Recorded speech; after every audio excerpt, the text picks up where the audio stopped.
Hi, I'm Mary Ellen Lucas, and I released a video on Friday regarding the chaos that we are experiencing in our country.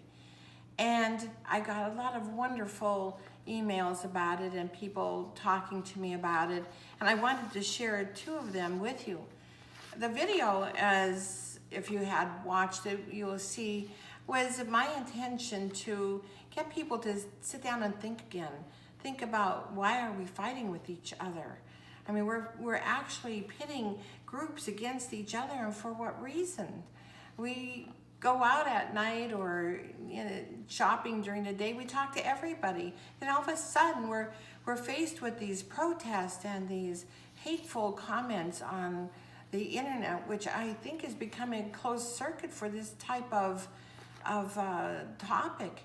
When we go out, we're not those people. We're out there talking to everyone and laughing and having a good time. And it doesn't matter what race, color, creed, or sexual orientation is. We love them.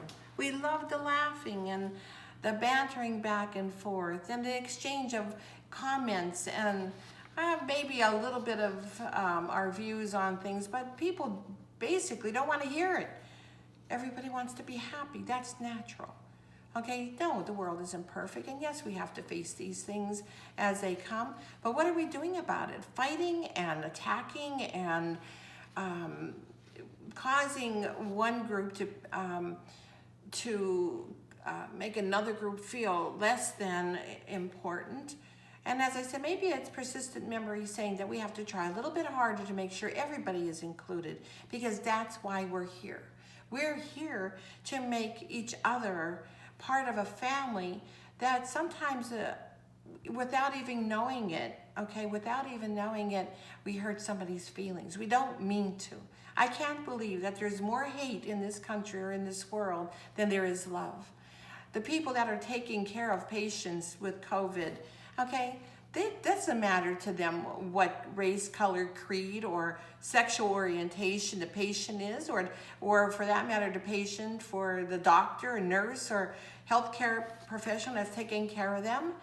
They don't care what color their minister is or their priest is. They don't care what color their friend is in the next bed or the next unit or anywhere. When you go to a restaurant where Grubhub brings your food to your house, you care about that person's color at that moment? No, everybody's waving to each other and smiling. With everything opening up at this time, people are connecting again with a power that no one could explain, and it's that power that kills viruses and flus and any other epidemic, because it crosses past those boundaries into caring and loving. 9/11, it didn't matter who saved you. You weren't going to wait for a specific sexual-oriented person to come your way. You weren't going to refuse a gay person. You weren't going to refuse a lesbian, or you weren't going to refuse a Muslim or a Catholic or anyone. You weren't going to refuse someone who was black or white or whatever. You weren't going to do that, because at that moment, love was most important. You know, it's hard for me, that concept of dividing everyone, because once we're a country divided, we fall. Once we're a country united, we stand strong, and that's when we make a difference. We don't make a difference hating each other. I don't know who's behind that, but as a human family, we don't hate. Now, you're always going to have people who are antagonists and people who, object to certain things, but that's where these issues come from. So to be the stronger person, you correct them. You don't follow them. You don't attack them because you're no better than a person who is like that. To attack another race, color, creed, sexual orientation, you're becoming those same people that you're fighting. Why would you do that? Change it. Make it something that you want to do for humankind. Maybe a person who doesn't like animals, suddenly you bring your little puppy or a little bird or whatever you have. I guarantee no one could resist that. Sometimes people are just afraid. They don't know. They were raised a certain way. We were raised through years of differences. But I think this generation, you as millennials and going forward, you have power in kindness. You have power in seeing what was and how to make it better. But you also have to realize making it better doesn't come from fighting. It doesn't come from attacking and hurting. Because there are only those things that you're experiencing, but now passing on to others. Anyway, getting back to some responses, I thought these two were really amazing. The one is called, "What is diversity?" People often say how boring the world would be if we were all the same.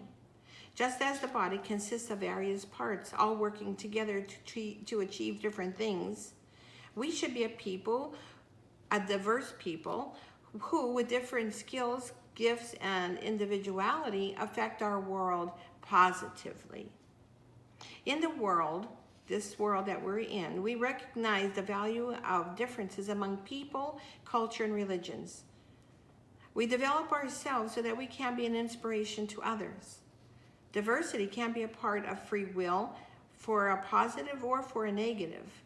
But as a positive, we have different choices each of us makes and believes, even though we think differently in our decisions, that can affect everyone positively. Something that maybe over the years we have been a little lax on. We are different in all cultures and lifestyles and faith. Each one of us and our beliefs and what we believe brings us closer to the person you are. Could be found in your faith, it could be found in your lifetime, it could be found in the hurt that you have experienced, but most of all, it'll be found in love. Jesus taught in all cultures and did not judge who was better. We see the soul and not judge when we believe in our faith. Everyone is unique and loved. We unite all who are different under a divine family, and through this unity there is union, and with the union that we all seek and that we try to find ourselves and bring us together as a human family. I think this is beautiful. The second one I'm reading here it's called "What the World Needs Now is Love, Sweet Love." It's the only thing that there's just too little of. Everyone knows this song. Well, I should say baby boomers know this song. Millennials, you'll have to learn it.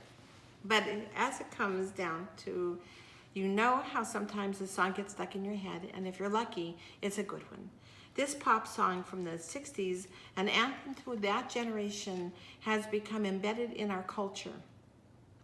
Perhaps another contribution from that rebellious generation of the 60s was to open up the Western mind to a different worldview, different culture values, different religions. And maybe that's where this persistent memory is trying to ground itself, because not all baby boomers are bad or still are not bad, but it's the change that started to happen.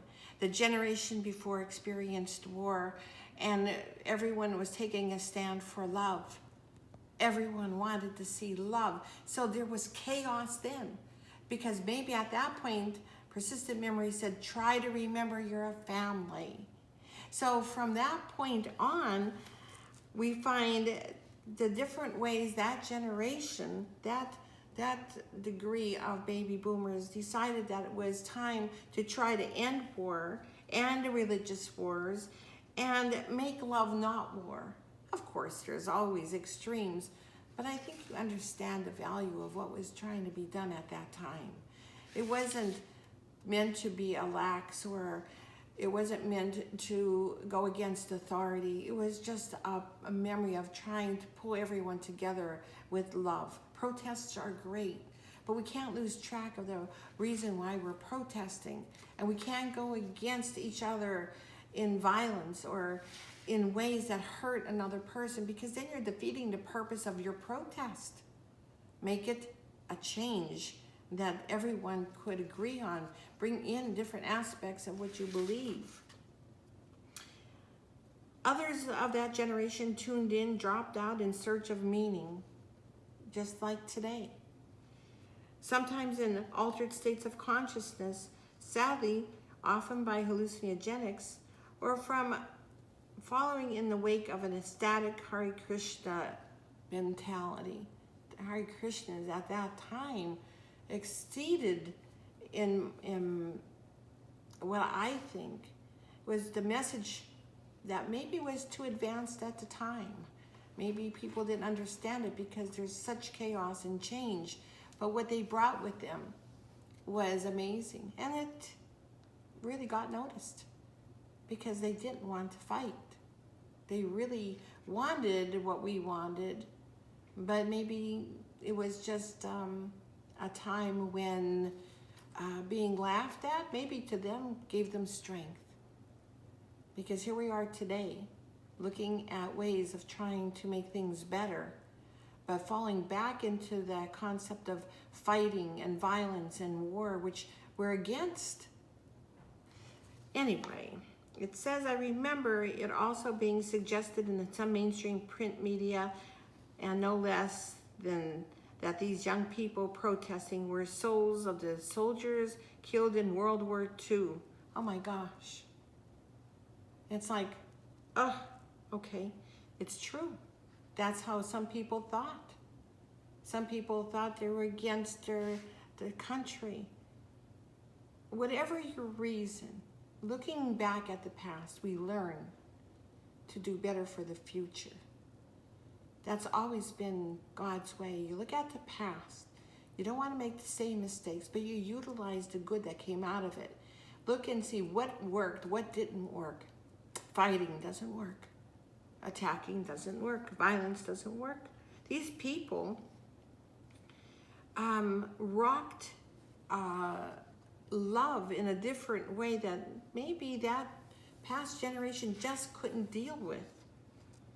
And we, being a baby boomer, suffered in ways, so seeing the civil rights protests and rioting. And I remember sitting there as a little girl wondering, why is everybody fighting? Why is this happening? Why are there assassinations? Why is this, what's going on with people? Because as a little girl, I couldn't see color. I couldn't see why they were fighting. And then came the assassination of President Kennedy when everyone stood together. When Martin Luther King Jr. was killed, everyone stood together. There's always going to be bad people or people who are not happy or antagonists or catalysts for bad. But the overwhelming majority are good. And we could accomplish so much if we just start thinking and trying to look at what it is that's hurting everyone else. What are we doing? So the world really did need what there was too little of, and that was love.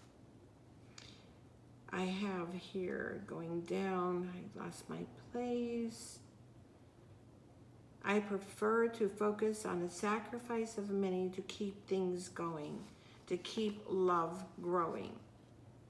The frontline workers and in instances of like this COVID issue that separated people are looking for ways to connect with others. We're a light body. We live on light. Once that light is disconnected, if it doesn't find its other link, it breaks and shows. A cancer patient, for example, a person who has cancer, on their scan there's a light, and that's what they know where the cancer is, because there's a disconnect in the body. So therefore we know there is where the cancer is. So when human nature or humanity itself is disconnected in any way, that's where the light shines, and that's where we have to go back and correct it. We have to fix it. We have to find a way. We have to connect everything so that that mystical body that God made us into, connected with the divine, doesn't have that break. And that we could all work together to keep that body alive and loving. As for the other craziness, Oh, and they took this from my book. It's wonderful. Whenever a timeless mystery enters into time, the most powerful vibrations of epic proportion brings a disruption of negative energies, taunting these powers and causing change. In other words, we have the ability to change. And when something wonderful comes into the world, like love, no matter how tiny the seed, it causes more chaos, because there is nothing that is worse than darkness, where you can't see where you're going. And when this tiny little speck comes into the world with truth and light, it causes such chaos, because things are being exposed that we didn't see in the darkness. And that's what we're looking for. Those things that are causing a problem, so that we could fix it. We're the connector. Let's put them together at that point in a good way, in a positive way. And understand where the hurt came from. Let it be that little moment in your life where you could see it. And understand that that person that you hate may one day be there to save your life. That's all we should be doing. Finding ways to love, not ways to separate and hate. And they continue, my faith leads me to believe in God, that there's a God that watches over us. And today we understand that love throughout the prism of the divine feminine is like a mother who guides us and cautions us. And we know that we can always return to her embrace. That's love. It's what we need. Thank you.